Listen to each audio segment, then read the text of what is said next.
Hello YouTube, welcome back to a brand new video. This is the America First Pill channel. So it's been haven't have been kind of out of commission for a couple weeks now or so, and um we need to talk about this Senate race.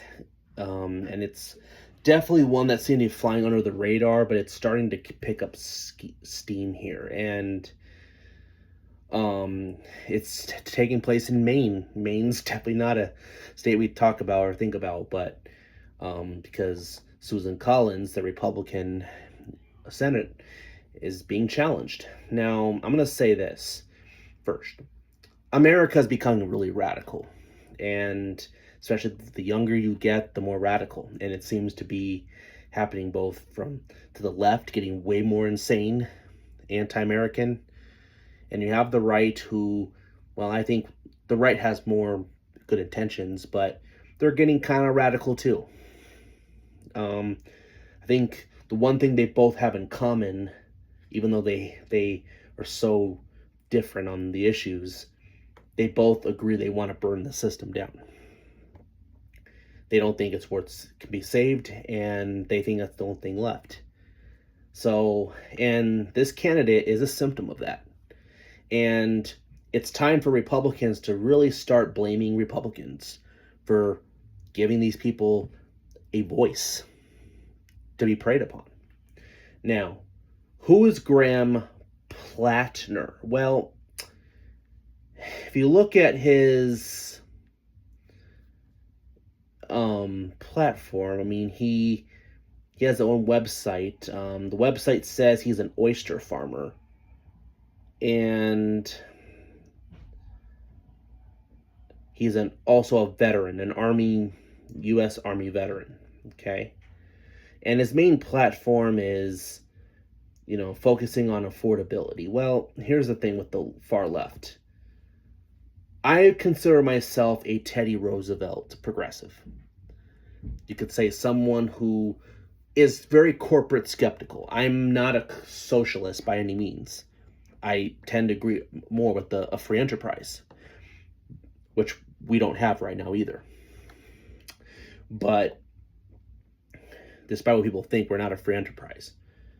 So for those who call this system we have a free market, tell me how is it a free market when only a small corporate of conglomerates buy everything and hurt mom and pops? How is that a free market? How is it that they rake billions of corporate subsidies every year?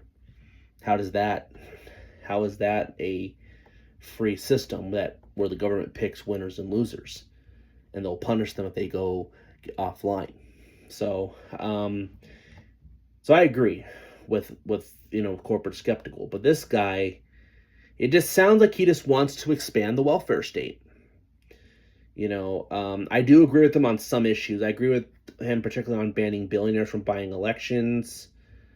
I mean, I definitely agree with him on the principle of healthcare system, but of course he wants to give it all control of the government, and that's where I kind of have a problem with. I mean, just because I think this system of capitalism is fake does not mean I think we should be giving the full-on control to the government either. So you can believe in both without pretending that the government will suddenly make everything better. Okay, I'm trying to think what else can I agree with. I definitely agree with him on ending billionaire welfare. I agree with like if he means corporate welfare, I agree with. I mean, again, that's how government picks winners and losers. The government does it through social, but they can do that through a cronyist system too. They pick their favorites, and that's where corruption comes from. Obviously, banning billionaires from buying elections, ridiculous. I agree. They did buy that election in Kentucky. Even if you agree with I already forgot that guy's name. Nobody really knew the guy's name, but because he got so many billionaires from Mira Medelson, a big time donor of the GOP, particularly a Zionist, well, they bought that seat. So so basically, we cannot have people buying elections. That's one part of election integrity. You can't have mass mail-in, which I'm for sure he's fine with mass mail-in. That's where I have a problem with, and not the SAVE Act. But banning billionaires from buying elections, or I don't know, I guess banning is, I don't know, ban might be where the problem is, but billionaires being able to buy elections the way they do also is not integrity, because their wealth is having more voice than the middle class like us. So I agree with them there. Of course, everything else, though, if you look at it, it's just typical, healthcare and defending people's public schools, unions, blah blah blah. Okay, unions. I'm kind of moderate on the issue of unions. To me, I think that mostly means his union bosses, which are really part of his donors. So that's where there's a problem. The minimum wage, I kind of was okay with 15, but people think that's wrong too because of it artificially. And I agree. I mean, I'm fine with 15 minimum wage. That's the limit I would go to. I don't think it should go any higher than 15. But you should also focus on trying to lower the cost of living, which they've done nothing. And now they want to bump it to 20, 25 an hour without doing anything about the cost of living. So, and that will destroy the economy and cause places to shut down. No more automation. So if you're against AI, well, look, you're opening the door. So that's where I have an issue with. Okay. Support veterans. Okay, that's not bad. We should defend our veterans. Obviously, I agree with them on no pointless wars. And, the war in Gaza. Okay, so he's pandering to some would say the anti-Israel crowd. Okay. Here's my thing. I think we should end all aid to all countries. The problem is, does he believe it all together or just Israel? I think no country should get a dime from us right now. Not while we're almost $40 trillion in debt. And these pointless wars, obviously, I think he's running on the Iran war. The conflict in Iran. I don't know. I agree. I kind of tend to agree with that because I don't know how it's justifiable to, even if you think it was right to do, how it's justifiable to do this when our Americans can't buy a home. Young people can't buy a home. So, it's like, even if Trump succeeds, people are not going to care if their life's not getting better here. And the problem with America First, I agree, America First is not America only, but America First is clearly going forward is being defined on people who want more emphasized in domestic issues, not solely on foreign policy. Foreign policy is important. You can't be completely isolationist, but yeah. So I agree with him on no pointless wars. Obviously, he thinks this war is pointless. I mean, I understand what Trump was doing at first, stopping the enrich and enrich. He always stood by that position, even though the guy has ended a lot of wars, which the media doesn't want to report. And the Dems don't want to give him reward on that because that means they have to give him credit for once. But the problem is right now, this war, hopefully he gets a deal, but right now it's starting to turn into an endless war, and it's now being pointless. What are we gaining out of it? I mean, overthrowing their government, if the neocons want a full overthrow of that regime, which is completely impossible. Even with a ground invasion, Iran's I don't think it'll work. So yes, maybe foreign policy I agree with him on. So there's some issues I agree with him on. But the issue to me that's the deal breaker for me is his views on immigration. Obviously, if you look at it, he kind of positions himself as a moderate on immigration. But, he kind of says how the corporates manipulate them and they use illegals with no rights so they can pay legal slave wages and abuse it at will. Well, that's true. That is fact. And the Republicans they like that as well. And so do the Democrats. And I'm sure he does too. But unfortunately, because I think this guy may just be lying to say what he wants. But it's good messaging. But what does he kill? Where does it kill at? let's not deport anybody. Let's just, give them path to citizenship and let's import more. And that's the problem. So he wants to expand the welfare state while also giving more to additional people here people who don't are not vetted. So to me, his immigration policies, to me, is a deal breaker. And obviously, this typical equality for all. So he means, it sounds like it's a um, more virtue signaling to the woke politics, like trans stuff, LGBT, and all that, and also abortion. He said the freedom to choose. Look at his website. So he means abortion, women's rights.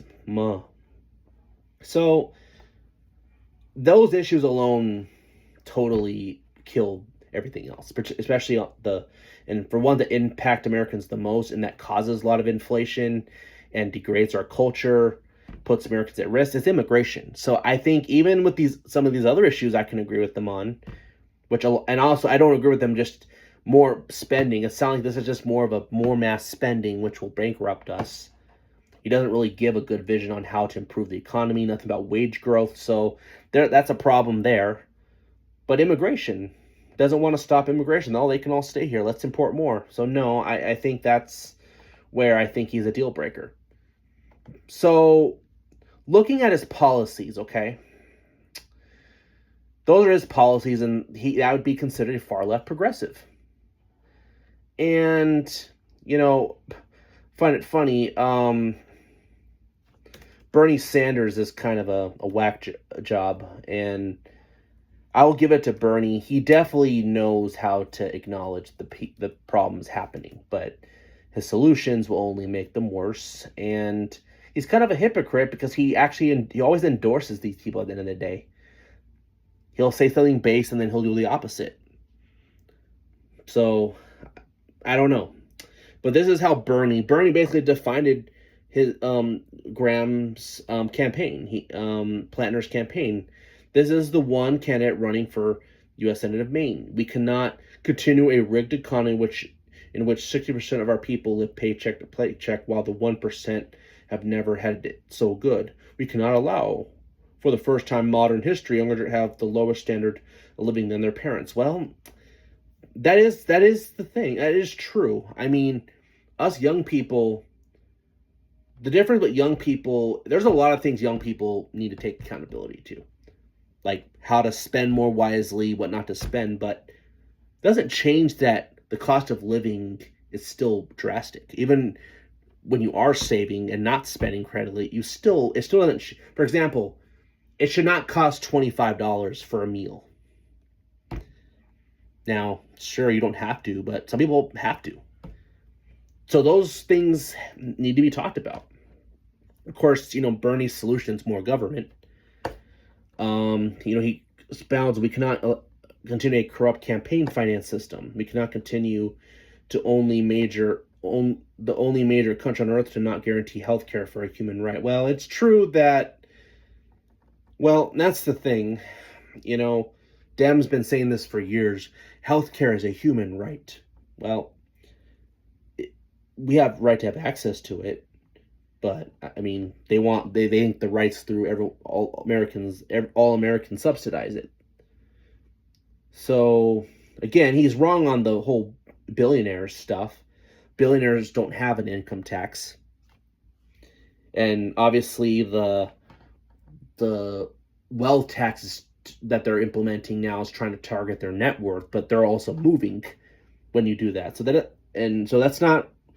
So those, I mean, I get the greed of billionaires, but still the policies that they're trying is not working, and it's hurting the middle class. So we cannot continue to spend huge amount of money on illegal constitutional wars. Okay, well, I agree with that, but then, I agree. And that's where Republicans, to me, are hypocrites. We always have the money for wars, but never money to help people. But at the same time, I don't agree. We don't have the money to fund these programs that Bernie wants to do either. So it goes both ways. So obviously Platner is being endorsed by Bernie. And Platner, so that, that should give you a flag that this guy is kind of a whack job on a lot of other issues. So even you have to wonder, even if he's kind of based on, if you think he's based on some of those issues that you care about, okay, but is it enough to offset these other issues that he's just totally out of touch with? I don't know. I don't think so. I just don't think so. Now, usually I'm mad when we want to do when I hear that these progressives are getting steam, and I'm mad at Wisconsin right now that Francesca Hung is even the conversation right now. Now, the primaries haven't happened in these states yet, but but Maine is different though, because we have Susan Collins, where she's a horrible senator out of Maine. And I don't care that she is it's a liberal state. She's still a Republican, that we need to pass key legislation. She votes on the issues that matter, against the issues that matter to most of us that got Trump elected. I don't care if she's from Maine representing her voters. It doesn't matter. She's terrible. She just voted against Trump's SAVE Act. She probably did that to virtue signals to help her get a chance to beat this guy. Really? So all you're doing is just discouraging there's Trump MAGA voters in Maine. You're just discouraging them to not vote. You ding dong. And so Susan Collins has a terrible voting record. She's basically you could say a moderate Democrat. She's a pro-war. From what I understand, her husband's a lobbyist, I'm hearing, for the defense thing. So she's a really corrupt person. So, and here's the thing that what you need to be concerned about Graham. Obviously his policies are bad, but obviously immigration. And I think the thing you should be more afraid of is just his appeal. Because I think here in Wisconsin, we have Francesca Hung. I think she's more beatable because we have an actual good candidate that can counter her more. But Maine is a whole different thing, because we don't actually have a candidate that can really run on a record. Tiffany at least has something to run on. But this Platner, Graham Platner, I mean, he is kind of running populist. He kind of sounds a little bit like Trump a little bit in some ways. He's a male, kind of saying how it is, and he might appeal to men, even some Trump voters that are not very ideological, that just want to burn the system down. People have had enough, and that's so. And the problem is, they're all the Democrats obviously don't want Platner to be the nominee. So Dems are putting out these kind of smear. Now, I don't know. Apparently he's being accused of having a Nazi symbol on his chest, and there's a problem with that. A Nazi symbol, it's not a swastika, but it looks like a skull, which has been accused of being linked with Nazism to anti-Semitism. So I haven't read too much about that. I mean, it obviously, and I'm going to say this as well. I would not use that tattoo solely to make your campaign to try to beat him, because that's not going to work. Voters right now care about, is their life going to be better? And right now, he does give some vision in his platform that can appeal to people. Voters don't care about his tattoo. They don't even really care about anti-Semitism, because it's not real. It's all the anti-Semitism that you feel you're seeing has all been manufactured. No one's wishing for a Holocaust. No one's wishing for Jews to be harmed. Now, I think why he's being called anti-Semite is because he wants to not send aid to Israel. So I don't know. The tattoo, I don't know. That you'd have to look at it yourself to really see. but it looks like a skull. So I understand. Maybe I'm not. I didn't even know if this was linked to Nazism. So it's why I'm not. I haven't been so outraged yet because I don't know. Obviously, I'm against all that, but I just don't think it's good tactics. That's just me. And Susan Collins, just trying to use the media to run on that they're trying to me to him now that he sent inappropriate pics to women. Now, hey, if he did, he's a pig, and I think a terrible human being. It's not like he's not a good person either. I agree, but I don't think Trump is guilty of any. Trump has said some dirty things too early on in his campaign, and people tried to me too Trump, get women to lie about being assaulted by him to as a way to stop him from being president. But I don't think that's going to work. And I think Trump winning, besides even with that, meaning the Overton window has changed. Voters don't care. The reality, and I'm using it as an exaggeration, but and this is why Christians have to be faithful, and our faith cannot rely on man, because desperation does crazy things.